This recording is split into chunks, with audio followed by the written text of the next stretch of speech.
It makes it so concrete for students. I feel like they will definitely be able to relate and feel like, oh good, people aren't going to talk in abstract terms for us. It's going to be very, very concrete. Your project was use of visuals, which are excellent. Those PowerPoints have just the right number of words on them and images for them. That's really good. Love the personal touch of your own personal pictures too. I think that brings it home for kids. They feel like they can relate to you. I noticed that I'm going to jump into some things that, there are a lot of great things, but I'm going to kind of pick on you so that you can learn from this. You put your hands here. Eric does it's 2 in between times that you're using, so you're real small here. And in fact, what I was kind of impressed with, but you lean into your audience quite a bit. You're always leaning into us, and we're a small group, but you're going to have a big group, so you may want to think about not leaning into that audience, but being big, like what Doug does. Use big gestures, use big voice at times, not all the time. So that would be something. You said 3 times today I'm going to be talking to you about, the reason I'm here today is, you don't need to say what you're about to say, just start saying it. I don't think we need to tell people why you're here. I think they're going to be able to figure it out, maybe once. So you asked me to pay attention to the times that you asked us to engage in the beginning. How do you feel? That's great. Get them pumped up. They're with you. That's great. The second time you asked them to raise their hand, and so that is also good because you can really pause and kind of look around and make sure that you want them to participate. If you just kind of rush through it, they'll stop participating. So make sure you pause there.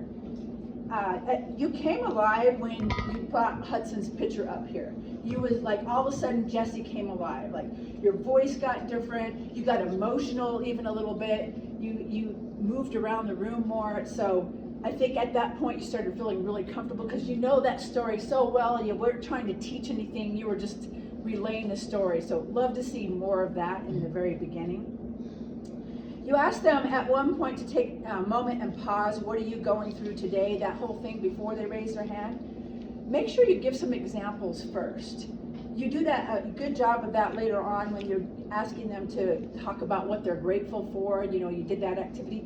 Give them examples because you could have jumped right into it and they may be like, what do you mean, what's my canyon? Even though your slide before that talked about it, I would just make a point to give them a few examples of what they might be going through and then they can think of something more. Love your stinking thinking. You've repeated it several times.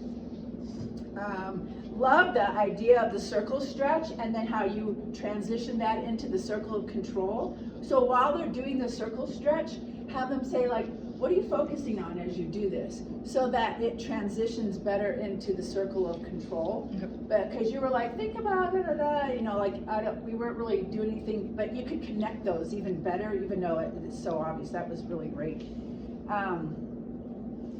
Engagement, close your eyes, that whole math heart thing was great. I think you really slowed it down and people were doing it, you were doing it, you were modeling it. That was a really good activity. I think that will work really well. And you gave them lots of examples of what you wanted them to think about and visualize at the end. You gave them examples and kids really need examples.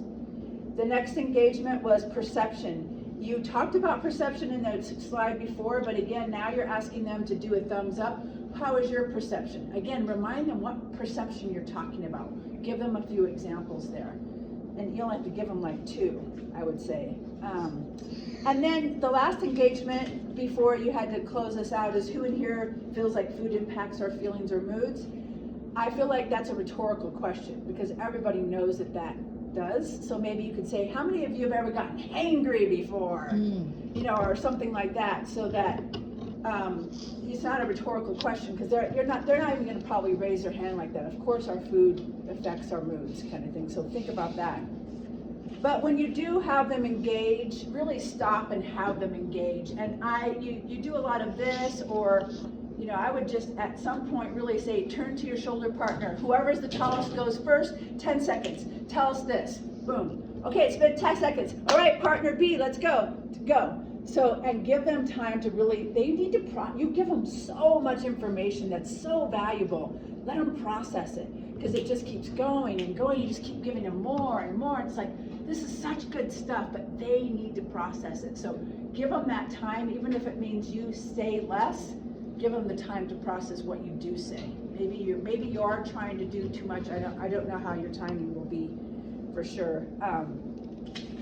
Anyway, so a lot of criticism, but of course your speech is great. It's very concrete. It's very visual. I love the backpack things, pulling things out, putting your shoes on. In fact, when you're undressing, like pull that jacket off and put those shoes on, like make them big dramatic movements that you're doing. But all those concrete visual things are going to be so helpful to kids. They really thrive on that. But thanks for your speech.